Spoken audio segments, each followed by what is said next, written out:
What up, y'all? This is Tracy from Nerd Squish, and today we're going to be talking about our 7th house announcement for Halloween Horror Nights 33 with A Quiet Place. Shh.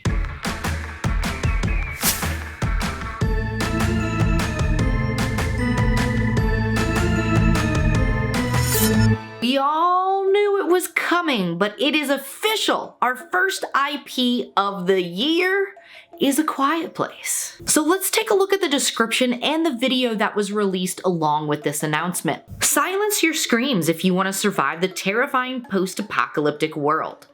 Like the Abbott family, you must keep quiet as you travel from the farmhouse to the woods to the foundry. As soon as you make a sound, monstrous creatures who can hear the slightest noise will hunt you down and silence you for good. Now, if you're unfamiliar, 2018's A Quiet Place is a film set in a post-apocalyptic world that is taken over by blind extraterrestrial creatures with an acute sense of hearing. And due to its success, it has spawned a franchise with the sequel A Quiet Place 2 in 2020 and A Quiet Place Day 1 that will be released on June 28, 2024. According to the Halloween Horror Nights website, this house is going to follow the story of A Quiet Place 1 and 2, where we're going to kind of walk along with the Abbott family as they try to survive these terrifying creatures. Now, I've only watched the first film, and it was a pretty good movie, but I have to say that this concept is probably one of the most terrifying things in the world to me as a loud person. I am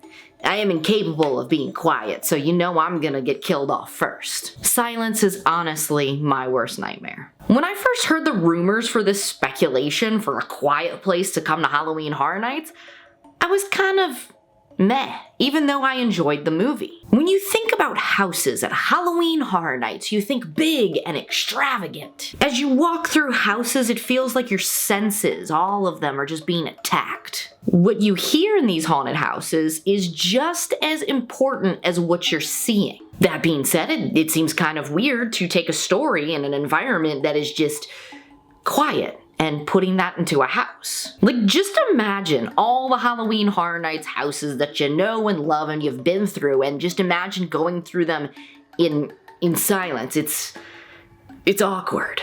However, after watching the trailer that they've dropped for this house, I'm a little bit more excited about it. I'm starting to see where this has the potential to be one of the most terrifying houses that we've seen in a while. What separates a house at Halloween Horror Nights from your average haunted house is the details that are put in that just make that story come to life, that immerse you into that world.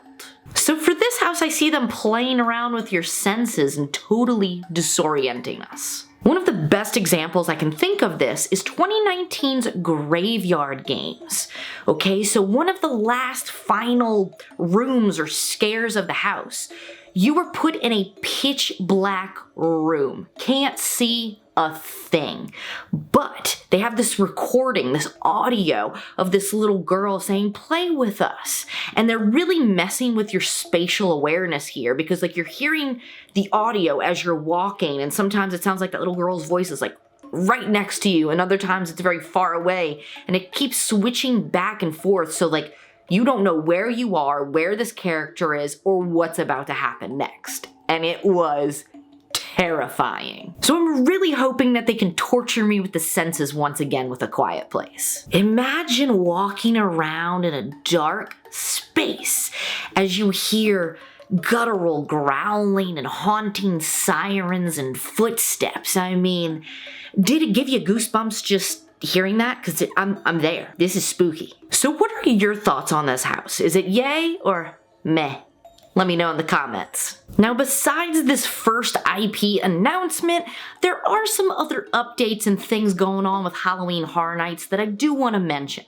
A new type of ticket has been released for this year, that being the Premium Scream Night. Now, this is intriguing to me because we all know that Halloween Horror Nights has become so crowded over the years that a damn express pass just doesn't really seem to make much of a difference. This ticket is for one night only, August 29th.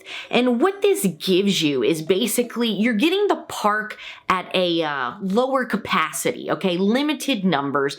And they're going to stagger you into the haunted houses instead of the usual rushing conga line just to get people through the houses and get them on to the next thing to control crowds. With this, you also get select food items and a souvenir lanyard, and this will set you back $350. Now, I know you all heard $350 and you were like, okay, but seriously? It's not really that much. There are some nights at Halloween Horror Nights, like certain nights where the prices are a little expensive, where you're easily gonna spend that amount or more on just a single night ticket and an express pass. So in reality, this is actually a really great deal. I would do this solely for the smaller crowds. Now on that note, I did the RIP tour to be a little fancy, to say, okay, you know what, this is the way to beat the crowds, get in these houses, see everything. I would never do that again. It was about the same price, but unless you can fill the entire group, it is a ripoff. It's not worth the price. You have a better time just waiting in the queue because you're gonna be put with a group of people and you don't know who those people are, you know? They could suck in many different levels, and we kind of got put in one of those groups, and it just, you know, it brought the mood down, and that's not the vibes that I'm trying to find at Halloween Horror Nights. Anyway, I digress. If you are interested in me breaking down the tickets and talk about recommendations, let me know in the comments and I can make a separate video for that.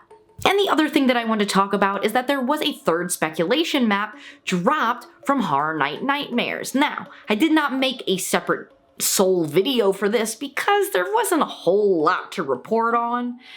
You know, obviously they updated it to show all the houses that were announced. They shifted some of the houses around in their rightful places, but there are 3 things, new things that were added that I kind of want to briefly run over. Now, 2 of those things are scare zones. Now, one of them is a Dia de Muertos, Day of the Dead, looking kind of a scare zone, and it looks like it's close to the Monstros house. So this is amazing. I love the Day of the Dead tradition. It's beautiful, and I would love to see Halloween Horror Nights spin on it. Now, the second scare zone that they updated is this chick. It's giving baby doll. It's giving cybergoth. It's giving Hot Topic. I got absolutely nothing on this. I have no clue what this means, but they have my attention and I really can't wait to see what this actually is. And the third thing on the map that is new is this bow, which you can see by the color and shape. It's not a scare zone. So what I think this is if that bow looks familiar to you, that's right, it's gotta be Megan's bow, right? So that means the Megan horde is coming again, which it's kind of weird considering it was there last year, but it was very popular. So if that's the case, I like that they're giving people a second chance to see this that maybe didn't see it last year. So there are all the updates on Halloween Horror Nights 33. It's shaping up to be another exciting and terrifying year, and I cannot wait to walk through those gates. If you want to stay updated on everything that's happening at Halloween Horror Nights this year, stick around because we're going to be guiding you through the fog. If you enjoyed this video, give it a big old thumbs up. Don't forget to subscribe and hit that notification bell so when new videos hit the channel, you'll be notified. Got the finger guns going again! And as always, thank y'all for watching, and I'll catch you nerds in the fog! Oh, I mean, shh.